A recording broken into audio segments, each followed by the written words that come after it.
Salut la team et bienvenue dans ce nouvel objectif grip. Aujourd'hui on parle des additifs Mecaron P18, Mecacil, bref tous les additifs en général que je n'ai pas tous mentionnés. Franchement ça fait beaucoup. On me pose tout le temps la question, qu'est-ce que tu penses de ces additifs là? Est-ce que je devrais en mettre dans mon huile? Est-ce que je devrais pas en mettre? Oui, non, pourquoi? Donc là aujourd'hui on est là à répondre à toutes ces questions tout de suite, maintenant. Juste avant, pour ceux qui ne me connaissent pas encore, je suis Clément du site objectivegrip.com. Allez-y de suite voir, il y a beaucoup d'infos sur comment améliorer le grip de votre caisse et la fiabilité, l'entretien, etc. D'ailleurs, j'ai fait un PDF exprès pour vous de 4-5 pages, très rapide à lire avec quelques photos, pour vous expliquer donc ce que je préconise comme huile, comme liquide de frein, comme plaquette de frein, etc. pour entretenir et fiabiliser votre automobile dans le but ou non d'une préparation automobile. Ensuite, donc voilà, c'est pareil, lien dans la description, cliquez dessus, boum, vous mettez votre adresse email et vous recevez votre guide entretien et fiabilité PDF gratuit. Il y a aussi après un petit pack de PDF qui est payant, qui n'a rien à voir, qui est du coup centralisé sur la préparation auto. Donc vraiment rien à voir. C'est deux packs, je dirais, de PDF différents. Donc les additifs, ça y est, c'est parti tout de suite, on y va. Boum. Donc, première chose, il faut savoir que dans de la conception d'une huile, en fait, les chimistes, donc les mecs super savants, intelligents et tout, avec leurs petits gants blancs et leurs tubes à essai, ils vont essayer de concevoir une huile, un mélange, qui va reposer sur un équilibre chimique précis. Okay, pour vous donner un exemple d'équilibre chimique précis, votre piscine, par exemple, ne doit pas être trop basique ou trop acide. Okay, on va mesurer le pH. C'est une mesure d'un équilibre. Il y a plusieurs équilibres chimiques. Okay, c'est pareil. Il y a des choses qui sont stables ou pas chimiquement. Prenez par exemple le coca. Le coca, on a entre guillemets beaucoup de mal à ce que ce soit stable chimiquement. Et pour que ce soit stable, qu'est-ce qu'on met? On rajoute beaucoup d'acidifiants. C'est pour ça que le coca est très acide. Alors vous allez me dire, on n'est pas à pH 7, du coup, c'est pas vraiment un équilibre. En fait, voilà, le pH est un type d'équilibre. Alors, dans une piscine, ce qu'on va rechercher pour pas que la peau se fasse attaquer. Dans le coca, c'est ce qu'on va rechercher simplement. On va chercher plutôt une stabilité moléculaire pour pas que les molécules se dispersent dans tous les sens, pour pas qu'on ait un liquide qui est diphasique, donc par exemple du jus d'orange avec le concentré de jus d'orange qui est en bas et l'eau qui est en haut, ou du Nutella quand on le fait chauffer, qui va par exemple se retrouver, vous avez sûrement déjà vu cette vidéo où on met un Nutella dans une voiture, un pot de Nutella entier dans une voiture, neuf le bordel, et il y a ça d'huile en dessous du pot qui flotte. En bas, il y a un peu de pâte à tartiner, enfin de noisettes, de cacao, ce que vous voulez. Bref, voilà, ça fait des mélanges diphasiques, triphasiques, donc avec plusieurs couches en fait. Et c'est ça qu'on va éviter, de l'eau dans l'huile, etc.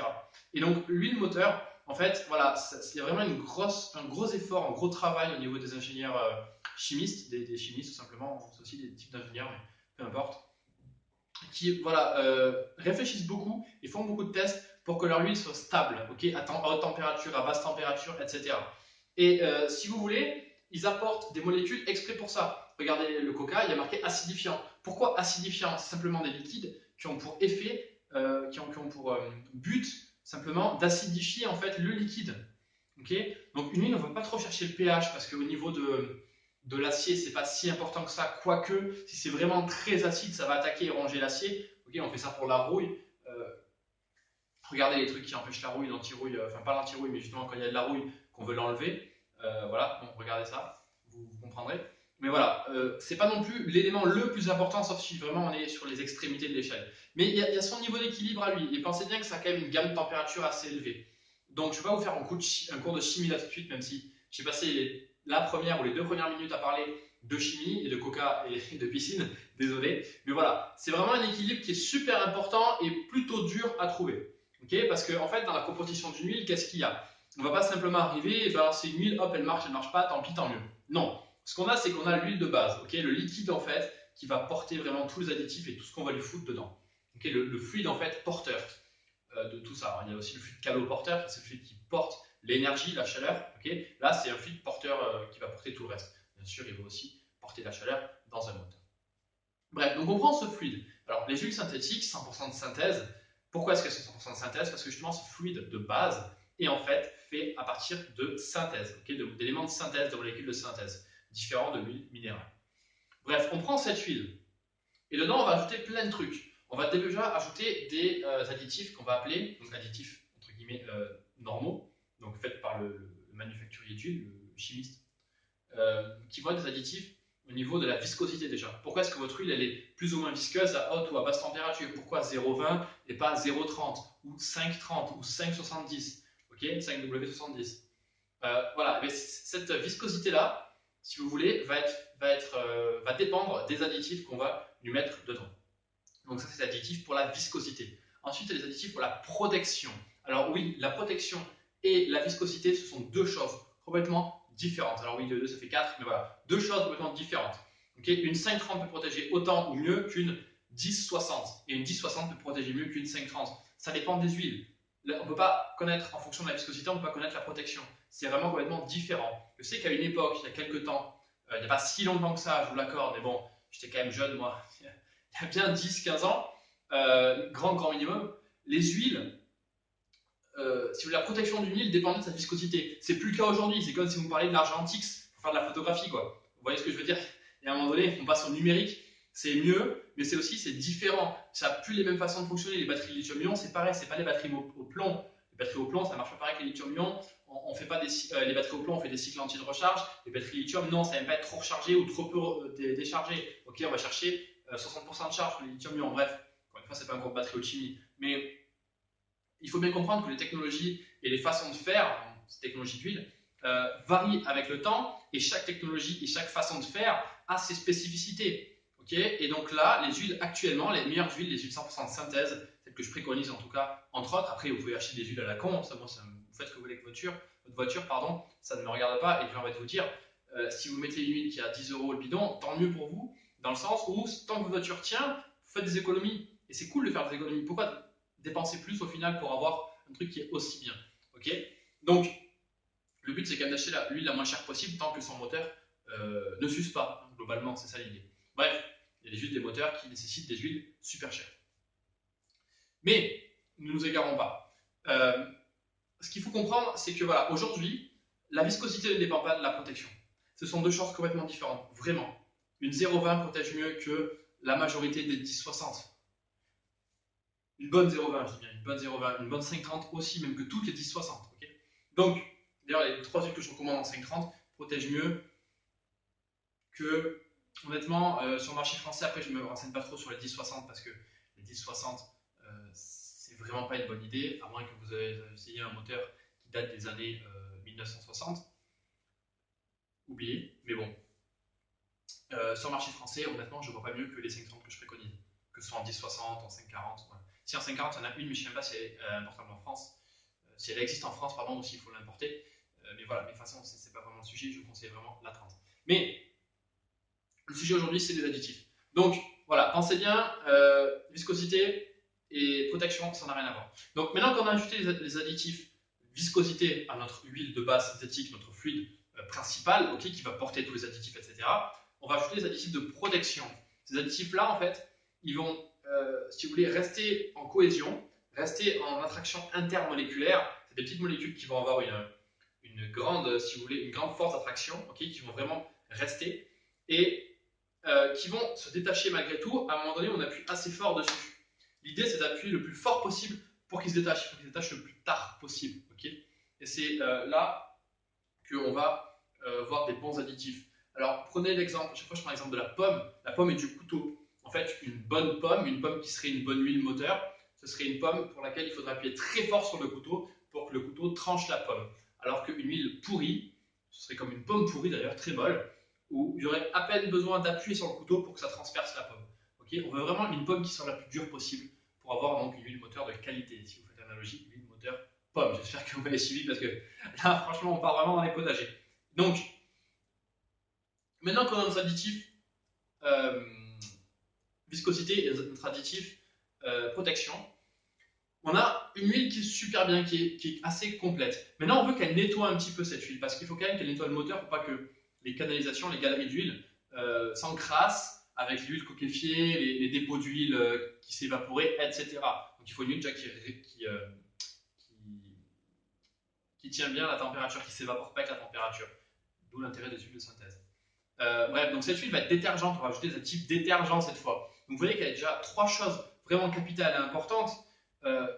Et en plus, donc dans le fluide de base, alors déjà ces trois choses, il faut qu'elles soient en équilibre, il faut qu'elles soient miscibles avec l'huile, etc. C'est déjà plus ou moins compliqué quand même. On parle de trois domaines principaux, mais dans chaque domaine, il y a plusieurs éléments. qui doivent eux aussi être en équilibre, être miscibles, etc. Ok, pas venir en diphasique, pardon, tout ça. Et tout ça doit être miscible dans une gamme de température allant de moins 10 ou 15 degrés, parce que même les huiles, elles sont données pour mettre des fois à moins 40 degrés, donc voilà, jusqu'à 130, 140 degrés pour les meilleures huiles, même 160.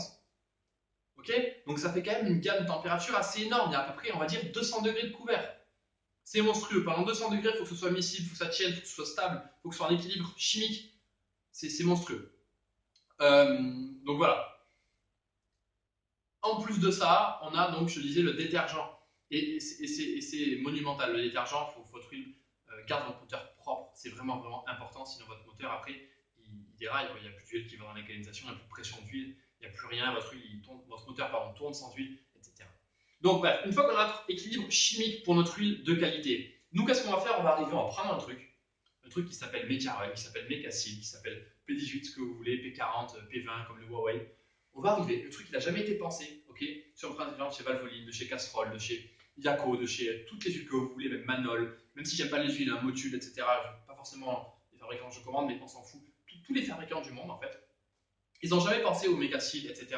Même il y a un truc qui s'appelle, comment ça s'appelle aux États-Unis, Extreme Oil, un truc comme ça. Bref, on va prendre un flacon qui n'a jamais été pensé pour, qui n'a jamais été conçu, ni avec l'un ni avec l'autre. On va arriver, on va le foutre dans un liquide, comme si on foutait ça dans un coca. Prenez Mentos. Mentos, c'est quoi? C'est une marque de bonbons, chewing-gum, vous voyez ça comme vous voulez. Un truc à bouffer. Coca, c'est quoi? C'est un truc à boire aussi. Vous dites, allez hop, ça va, on est l'être humain, c'est pareil. Le Micarin, c'est fait pour le moteur. L'huile moteur, c'est fait pour le moteur. On peut mettre les deux en même temps, ensemble. Et bien, prenez Mentos et Coca. Allez-y. Quand vous le mangez, ça passe. Mettez-le dans une bouteille. Mentos, c'est Coca. Cherchez la vidéo sur YouTube. Vous allez voir, ça va exploser. Je parle pas de la vidéo, je parle dans la vidéo. La beauté des Coca explose. Réellement. Donc, voilà, pensez bien à ça. On peut faire péter un équilibre chimique en une seconde avec le mauvais ingrédient. Et le Mecacil et le Mecaron, c'est exactement ce qui se passe avec ces additifs-là. C'est qu'en fait, ou tous les autres additifs au monde, hein, c'est que ça peut soit faire quelque chose de mieux qu'avant, soit faire quelque chose de aussi bien, soit faire quelque chose qui est pire qu'avant. Soit un peu pire, soit beaucoup plus pire. Je sais, mon français est à revoir. Et très honnêtement, quand vous avez une huile de qualité, il n'y a pas besoin d'aller chercher, de payer plus cher. Déjà, les huiles de qualité peuvent être chères, ne vous inquiétez pas, je trouve moi des huiles chères. Il n'y a pas besoin d'aller encore plus cher pour avoir au final quelque chose qui peut être moins bien. Vous voyez? Et comment est-ce qu'on sait que c'est moins bien d'ailleurs? Ben, il suffit d'attendre que son moteur casse. Donc on va le savoir simplement une fois que le moteur aura cassé. Est-ce que vraiment c'est une bonne idée à votre avis? D'attendre, du coup on teste, on met de l'argent dedans et on trouve une fois que le moteur est cassé. Ça fait un peu chier quand même. On se dit, ah bon, en fait, il fallait pas. Ok, super. Allez, on rachète un moteur. Et maintenant, on rachète l'huile que je préconisais avant moi. Et boum, vous avez un moteur qui tourne. Ça fait beaucoup pour pas grand chose. Donc, vous embêtez pas. Parce qu'en plus, c'est s'embêter du coup pour casser un moteur. Hein, autant par rouler sans huile, ça va plus vite.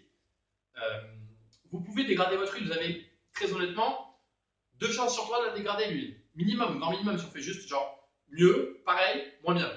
Ok? Parce que payer plus cher pour mettre du Mecaron ou du Mecacil ou n'importe quel additif pour que ce soit pareil, est-ce que ça a un intérêt, très honnêtement? Je ne trouve pas. Donc il y a 2 chances sur 3 qu'en fait il ne fallait pas l'acheter, que ça soit une mauvaise idée. Donc déjà, ça ne sert à rien. Ensuite, statistiquement parlant, très honnêtement, de tous les tests qui ont été faits, que j'ai vus, que j'ai fait, c'est plus que 2 chances sur 3. Dans 80% des cas, ça dégrade l'huile complètement. Même les meilleurs additifs, si on peut dire meilleurs additifs, voilà, ça dégrade l'huile. Pensez encore une fois au Mentos et au Coca. Alors ok, vous allez me dire, ouais, mais si on met Mentos dans de l'eau, ça fait rien. C'est vrai, un Mentos dans de l'eau, ça fait rien. En tout cas, pas à ma connaissance. Maintenant, qu'est-ce qui vous dit que votre huile, c'est plutôt de l'eau ou du Coca? On ne sait pas trop. Voilà. Pensez-y bien. D'ailleurs, réfléchissez bien avant de faire votre vidange. Rappelez-vous qu'il faut mélanger, secouer le bidon pour que les additifs ne restent pas au fond. Alors quand votre voiture tourne, votre moteur, votre pompe à huile aspire en fait, bien sûr les additifs du coup se remélangent et tout, mais voilà déjà c'est pas forcément ultra miscible, on sait pas trop très honnêtement. Donc par simple précaution, tous les bidons qu'on fait, toutes les vidanges qu'on fait, on prend le bidon, on le secoue parce qu'on sait pas trop si voilà si la valvoline elle est bien miscible ou pas, si les additifs ils vont au fond ou pas, si sur la motul les additifs ils vont au fond ou pas, si sur la Manol, si sur la Castrol, si sur la Mobil One, si sur la Amsoil, voilà bref on s'en fout. On ne sait jamais vraiment, le bidon est pas transparent. Par précaution, on secoue parce qu'on sait qu'il y a des huiles où les additifs restent au fond, ce qui est un peu con. De toute façon, en général, sur les bidons, il y a marqué secouer. Donc, bref. Donc déjà pensez que si les additifs qui étaient conçus pour ne sont pas forcément en suspension au milieu du liquide mais en bas, imaginez qu'en mettant un truc qui n'a pas du tout été conçu pour, mais qui ils se sont dit tiens ça se trouve on va faire un truc juste pour la casserole, vous prenez une valvoline, vous prenez une Manol, vous prenez une Motul, vous prenez je sais pas une Yako ou une Yako d'autre, à chaque fois on parle de marque mais il y a des marques des fois, mec tu connais cette marque, bref, arrêtez-vous, prenez celle que je conseille, franchement c'est les meilleures, il n'y a pas besoin de tortiller, elles sont accessibles en plus. Euh, Bref, à la limite, les carniers se sont dit, ou Megati, ou faire n'importe quel additif, ils se sont dit, tiens, on va faire un truc pour la casserole. Mais vous prenez donc du coup une valvoline. Ben, ça marche pas, voilà. Bref, donc pensez-y, c'est vraiment, vraiment quelque chose d'important. Dépensez des thunes là-dedans. Je trouve qu'il y a mieux à faire. Alors peut-être que ça peut améliorer votre huile, mais peut-être que ça peut faire de la merde aussi. On n'en sait rien.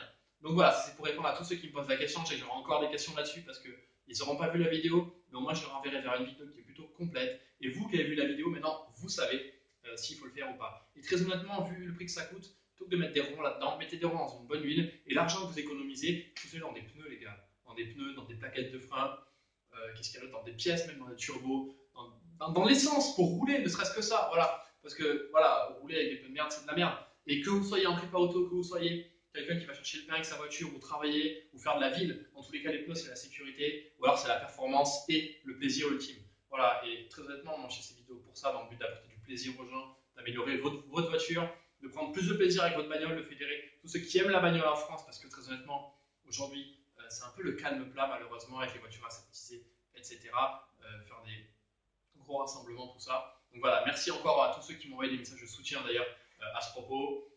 J'espère bientôt donc vous rencontrer, faire des gros rassemblements, road trip, etc. D'ailleurs, j'en ai déjà fait un l'été dernier pour ceux qui ne le sauraient pas. Mais voilà, je vais en refaire, vous inquiétez pas, je ne sais pas encore quand, je ne sais pas encore où, j'ai pas beaucoup de dates. Si vous avez des suggestions que je vienne par chez vous, n'hésitez pas à le dire, ce sera avec grand plaisir. Et puis voilà, si vous avez des questions aussi, n'hésitez pas à poser les en bas en commentaire ou suggestions de vidéos, là c'est pareil, j'ai plein de suggestions. La vidéo sur le Boost Controller arrive très bientôt, je suis en train de finir de la monter. C'est assez violent, très honnêtement. C'est assez violent. À ne pas faire sur route ouverte, hein, bien évidemment. Moi, c'était sur un parking clos, fermé, circuit aviation privé, hein, on est d'accord. Et voilà, n'hésitez aussi, pensez à vous abonner, activer les notifications pour recevoir à chaque fois une notification dès que je fais une vidéo et du coup améliorer le plaisir et la performance de votre caisse. Euh, et puis je crois que c'est tout. Pensez à votre guide d'entretien fiabilité totalement gratuit, bien évidemment. Cliquez sur le lien en bas dans la description, entretien et fiabilité. Il faut toujours fiabiliser son auto avant de faire de la prépa. Voilà, j'espère que cette vidéo vous a plu. Likez, dites-moi ce que vous pensez en commentaire. Page Facebook aussi si ça vous intéresse pour suivre un petit peu l'actu sur mon build et sur les vidéos qui sortent. Voilà, il y a Instagram aussi. Allez-y, éclatez-moi ce bouton. Moi je vous dis à la prochaine, roulez bien, salut.